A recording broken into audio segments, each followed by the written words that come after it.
Sejam muito bem-vindos a mais uma aula do SOS Neurocirurgia. Hoje a gente vai falar um pouquinho sobre a anatomia do seio cavernoso. Para quem ainda não me conhece, meu nome é César Kabashi e vamos que vamos. Seio cavernoso é algo que cai muito na prova, cara. E assim, vocês vão ver o porquê durante essa aula. Todos os triângulos do seio cavernoso, os limites do seio cavernoso, todos os acessos onde você pode ampliar a sua visão do seio cavernoso, você tem que saber. Isso é cobrado pra gente na prova de todas as maneiras que vocês podem imaginar e eu vou tentar colocar elas aqui para vocês entenderem e resumir cada uma delas, tentando no macete para vocês também não terem que decorar tudo isso, porque eu sei que é complicado e a gente não vê muito na prática, diferente de quando a gente vai ver lá a artéria carótida e tudo mais que a gente está vendo todo dia quase. O seio cavernoso, muita gente nem mexe nele, então a gente vai tentar desmistificar ele para vocês. Para começar, a gente tem que lembrar da anatomia óssea, né? Eu vou um pouquinho para o lado aqui para vocês conseguirem ver bem as imagens, que é só anatomia, então é só imagem, falar e repetir. E aí é o seguinte, quando a gente fala do seio cavernoso, a gente tem que lembrar principalmente lá da cela. No meiozinho, aqui onde vocês estão vendo, a cela, e lateralmente a ela, a gente tem o osso esfenoide, dentro do osso esfenoide, a gente tem a nossa clinoide. O nosso primeiro ponto, a nossa clinoide anterior. Quando a gente pensa na clinoide anterior, lá no finalzinho da asa menor do esfenoide, a gente tem que pensar como se fosse o ponto anterior e primário ósseo, de um limite anterior e superior do nosso seio cavernoso. Então a gente pensa primeiro no ósseo para depois colocar as estruturas. Então, vamos lá, anterior e superior, a gente pensa asa menor do esfenoide, mais especificamente clinoide anterior. Quando eu penso que eu vou lá para trás, eu vou para o final da cela. Eu disse para vocês da clinoide anterior, eu vou dizer para vocês agora da clinoide posterior. Então, o dorso da cela, mais lateralmente, a clinoide posterior. E aí, se eu for mais para trás ainda, eu acho outra proeminência óssea que dá um limite para a gente, que é lá o ápice petroso. Então, olha só esses três pontos. Se a gente começar a querer ligar esses três pontos, eu tenho limites do seio cavernoso, baseado nas estruturas ósseas. Se eu for então aqui da clinoide anterior até a clinoide posterior, eu tenho como se fosse um limite medial ósseo, né? Se eu for aí desse traçado, numa parte mais lateral, passando ali pelo forame redondo, onde aí está um limite, vamos dizer assim, lateral da parte óssea, se a gente lembrar que o último nervo que entra ali na fissura orbital superior, que é a parte mais anterior do seio cavernoso, é V1, então eu tenho que pensar que V2 está fora. Se V2 está fora, o forame redondo, que é onde V2 entra, é como se fosse o limite lateral ósseo do meu seio cavernoso. Então eu passo uma reta ali, ó, passando pelo forame redondo e chegando até lá o meu ápice petroso, show de bola, tem um limite lateral. E se eu vim mais posterior aqui, ligando lá a clinoide posterior com o ápice petroso, eu tenho como se fosse uma região onde está passando ali parte da tenda. E aí então o que acontece? Eu fechei o meu ciclo ósseo aqui do seio cavernoso com esses três pontos, lembrando de cada um desses pontos anatômicos. Então se a gente for anterior, clinoide anterior, abaixo e lateral a ela, a gente tem a fissura orbitária superior que está escondida aqui, eu vou mostrar para vocês mais para frente ela. Se a gente for lá na clinoide posterior, a gente tem um limite mais posterior e medial, e lá para trás, quando a gente vai lá no ápice petroso, lá embaixo, a gente tem então um limite mais posterior.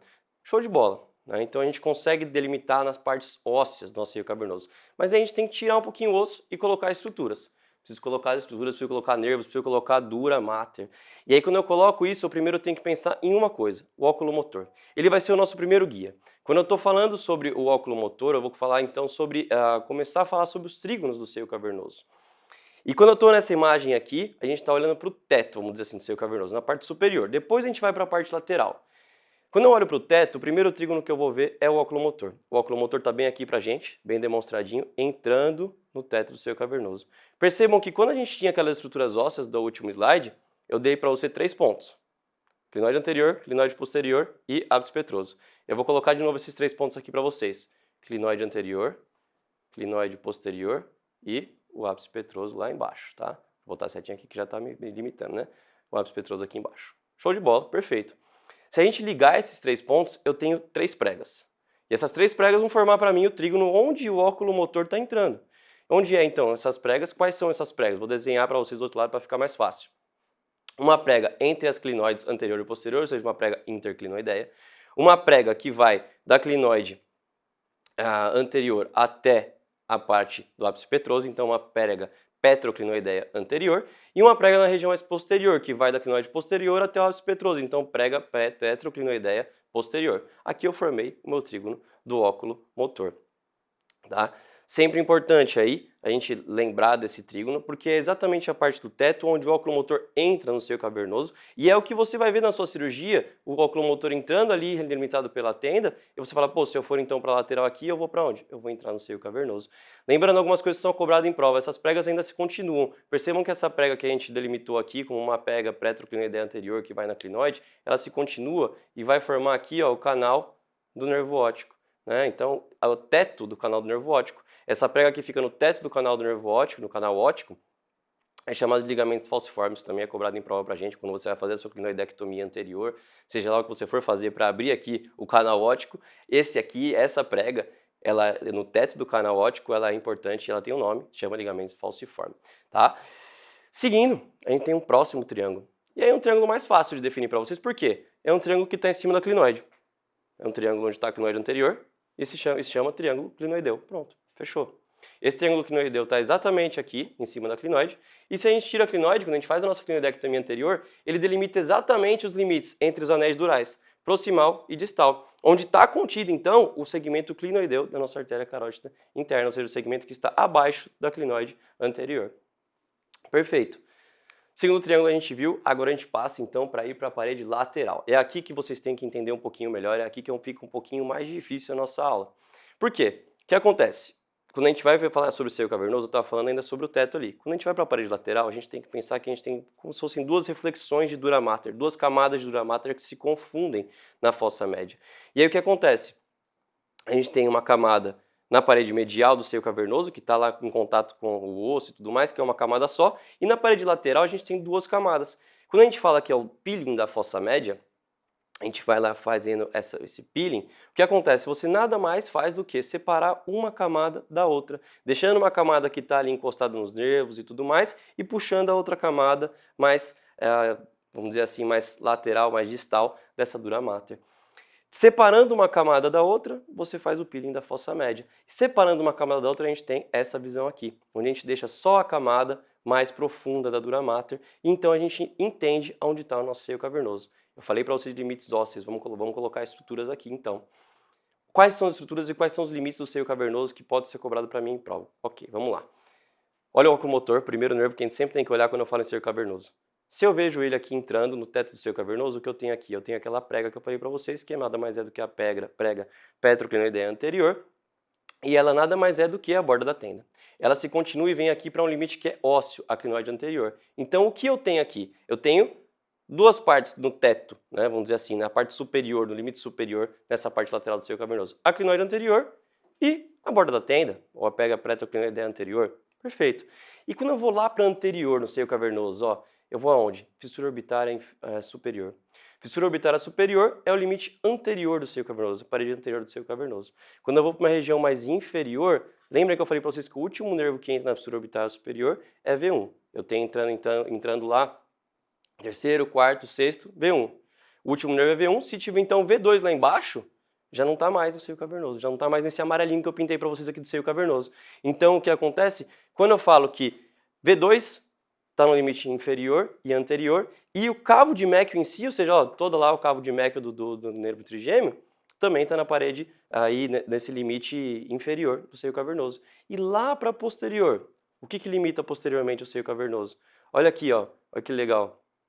É um seio aqui, o seio petroso, tá? Seio petroso superior. Limita pra gente então aqui o seio cavernoso na sua parede posterior. Percebam que tem um nervinho entrando aqui, ó, junto já, tá? E a gente vai começar a falar então desses nervos.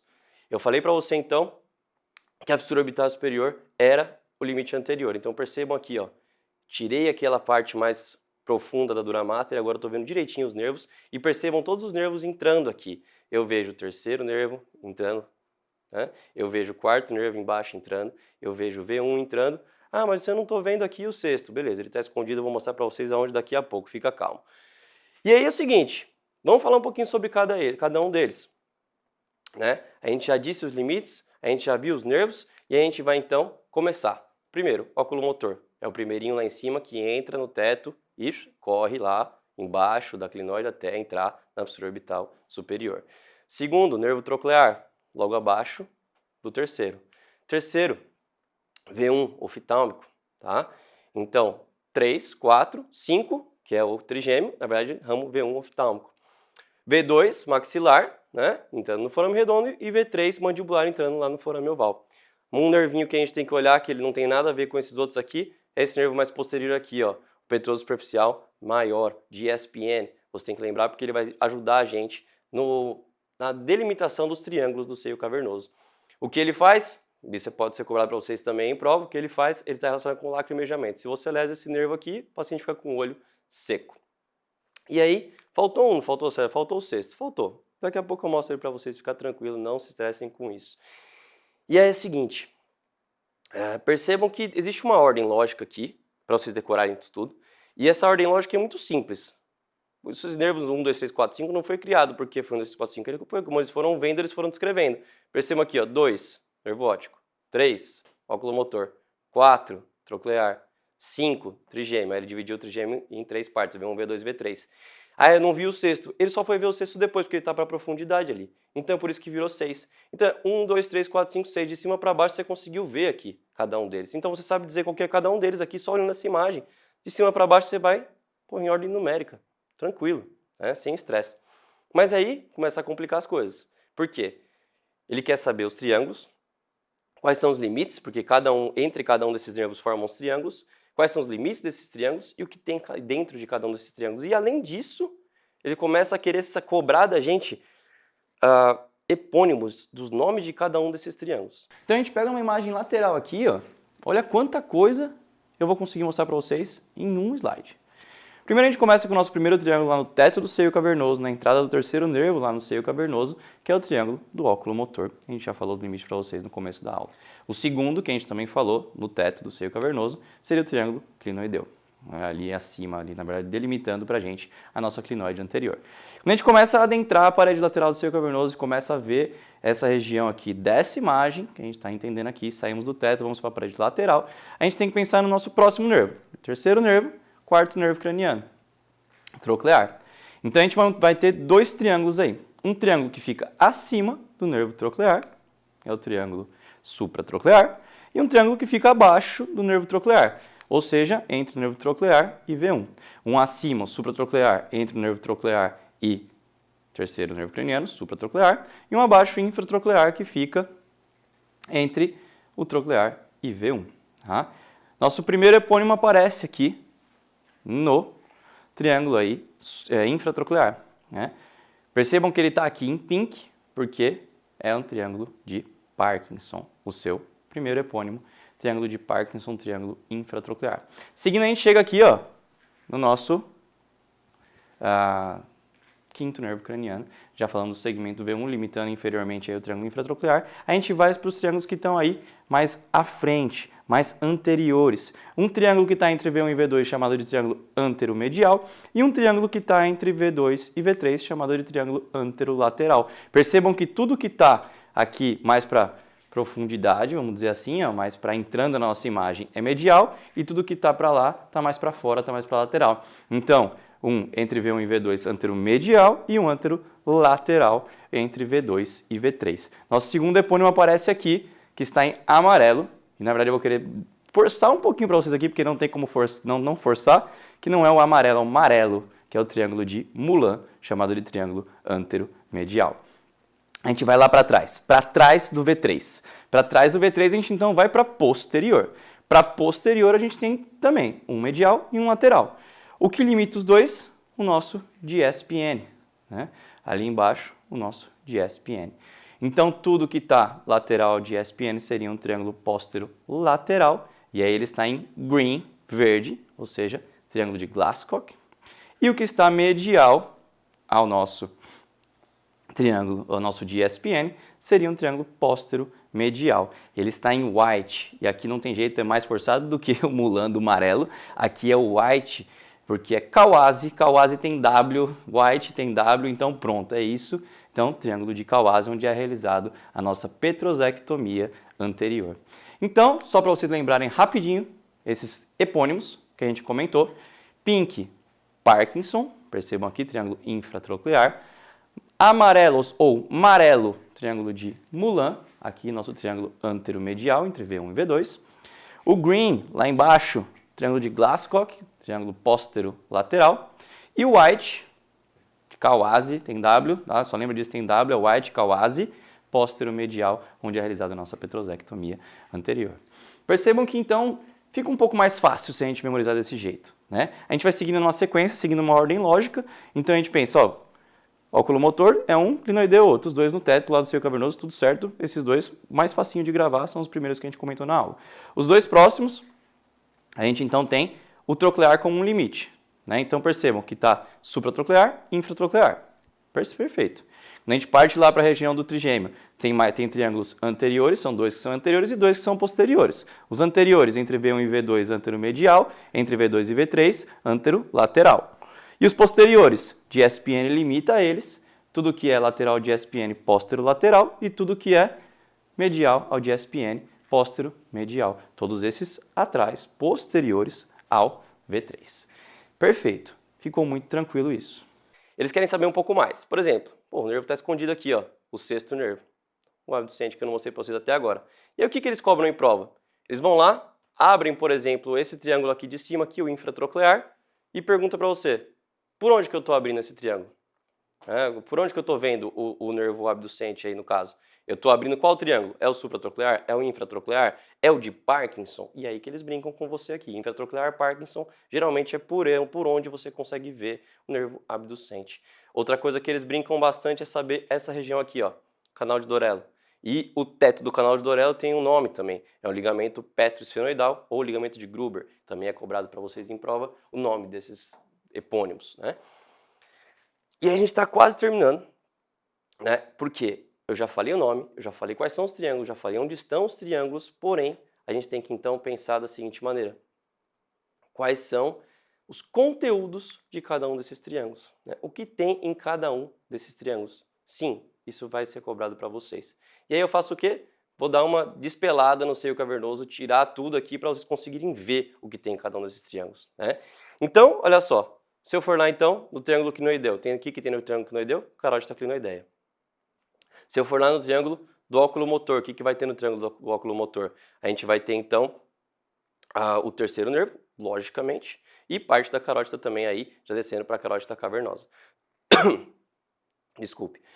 Se eu for, então, lá no triângulo de supratroclear, né, eu vou ter, então, somente essa carótida aqui cavernosa. Descendo, se eu for no triângulo infratroclear, eu vou ter o sexto nervo e a carótida também. Quando eu vou lá, então, descer mais, vou para um triângulo anteromedial, lá na frente, o triângulo de Moulin. Entre o triângulo V1 e V2 e entre V2 e V3, ou seja, se eu colocar minha mão aqui assim, ó, os dedinhos das mãos, aqui no meio, eu tenho seio esfenoidal. Então, se eu perfurar demais aqui, eu vou lá, então, entro no seio esfenoidal. Se eu vou lá para a lateral, né, na lateral e posterior, desculpe, triângulo póstero-lateral, triângulo de Glasscock, o que eu vou ter dentro dele? Lateral de SPN. Eu vou ter primeiro, lá no cantinho, lá no finzinho aqui, ó, um foramezinho, forame espinhoso, onde vai estar entrando a artéria meningea média. E se eu abrir mais aqui, se eu entrar, se eu perfurar, eu entro na fossa infratemporal, né? Se eu vou aqui no nosso DSPN, percebam que eu dei uma despelada nele também. E o que o DSPN é? Ele é como se fosse um limite lateral da carótida petrosa, aquela que está bem aqui, ó. Então, se eu entrar aqui, eu consigo achar a carótida petrosa. E se eu vou mais posterior ainda, eu vou lá no triângulo de Kawase. E o triângulo de Kawase, ele me dá acesso tanto à região, então eu consigo ver parte da carótida petrosa, quanto à região lá de trás da fossa posterior, onde a gente realiza nessa região, aqui é chamada de petrosectomia anterior. Quando a gente realiza a petrosectomia anterior, a gente tem um objetivo. E o objetivo é acessar a parte média da artéria basilar. E aí, isso é cobrado para vocês em prova. Qual o triângulo que você realiza a petrosectomia anterior? Triângulo de Kawase ou triângulo póstero-medial. O que você acessa? Qual região você acessa? O meio da basilar. E aí, então, para ficar mais difícil ainda terminar a nossa aula, o que acontece? Você não vê assim na anatomia, você não vê assim na sua cirurgia, você vê assim, de ponta cabeça. Né? E aí que eles vão colocar também de ponta cabeça a prova? Não, na prova cai de pezinho, tudo tranquilo. Porém, se a gente for falar sobre a petrosectomia anterior, é de ponta cabeça. E olha quem está aqui, ó, o ápice petroso. Logo aí, posterior ao V3 e medial ao DSPN. Percebam o DSPN aqui pequenininho, aqui a carótida petrosa, e a gente tem então aqui o ápice petroso, onde eu vou fazer minha petrosectomia anterior. Qual é o intuito da petrosectomia anterior? É abrir esse espaço aqui, ó, expondo até anterior à cóclea e vendo aqui a região da fossa posterior que está aí posterior ao cabo de Meckel. Tendo acesso então a essa região aí superior aos sétimo nervos e perto do pedúnculo, vendo principalmente o terceiro nervo bem na nossa cara aqui, porém não tendo acesso tão lá embaixo, tá? Essa é a região que eu vou ter acesso com a minha petrosectomia anterior, então, pelo triângulo de Kawase. E percebam outra coisa que legal que a gente consegue ver nessa imagem aqui, ó. Se eu for indo para a lateral, se eu for descendo, olha só, eu consigo entender que o meu terceiro nervo ia estar entrando aqui, ó, no topo. Eu tenho a borda da tenda, e se eu conseguir então ir despelando o seio cavernoso e entrando, fazendo um acesso transcavernoso por aqui por cima, eu consigo ampliar minha visão transsilviana desde baixo, entrando no seio cavernoso e vendo aqui, ó, fossa posterior também, com ampliação no seio cavernoso. E ok, se vai cortar a tenda, sempre tenha cuidado com o quarto nervo aqui também entrando no seio cavernoso. Olha só como eu consigo ampliar os meus acessos sabendo a anatomia do seio cavernoso. E aqui então a região da petrosectomia anterior, e para ser mais específico, é isso aqui que você vê quando você realiza a petrosectomia anterior. Basicamente, um limite meio que inferior, um pouco abaixo do trigêmeo, e você consegue ver então até a lateral do pedúnculo, ali, cisterna crural. E aí, para finalizar ainda um pouquinho mais do seio cavernoso, a gente toca um pouco, só uma tocadinha lá na parte da endonasal. Quando a gente consegue ver aqui então, ó, a nossa carótida cavernosa lá pela via endonasal. E é importante saber isso por quê? Porque se você for olhar nessa vista aqui, você consegue sim delimitar a carótida cavernosa fazendo suas curvas anterior, posterior e tudo mais, saber os nervos, ó, o terceiro nervo entrando aqui, o sexto nervo subindo lá de baixo da fossa posterior, só para você entender que você consegue por dentro também olhar o seio cavernoso. A gente olhou por fora, a gente olha por dentro também. Por dentro, assim, outro nível, outra coisa, não é tão cobrado em prova, mas é basicamente você saber que aqui é a carótida cavernosa, e aqui você está vendo, por exemplo, o terceiro nervo, você está vendo lá embaixo o sexto nervo subindo, né? E aí tudo que vai estar aqui, lateral ali. Relação importante do sexto nervo com a carótida cavernosa é que o sexto nervo fica lateral à carótida cavernosa e medial a todos os outros nervos que passam na parede lateral do seio cavernoso, como a gente já comentou anteriormente, o terceiro, quarto e o V1, né? Perfeito, galera. Basicamente, seio cavernoso é isso. Um pouquinho complexo, muitos nomes, muita coisa para decorar, mas a gente consegue mais ou menos entender tudo isso e pelo menos falar assim, pô, na minha prova se cair isso aqui, eu vou acertar. Beleza? Valeu, galera.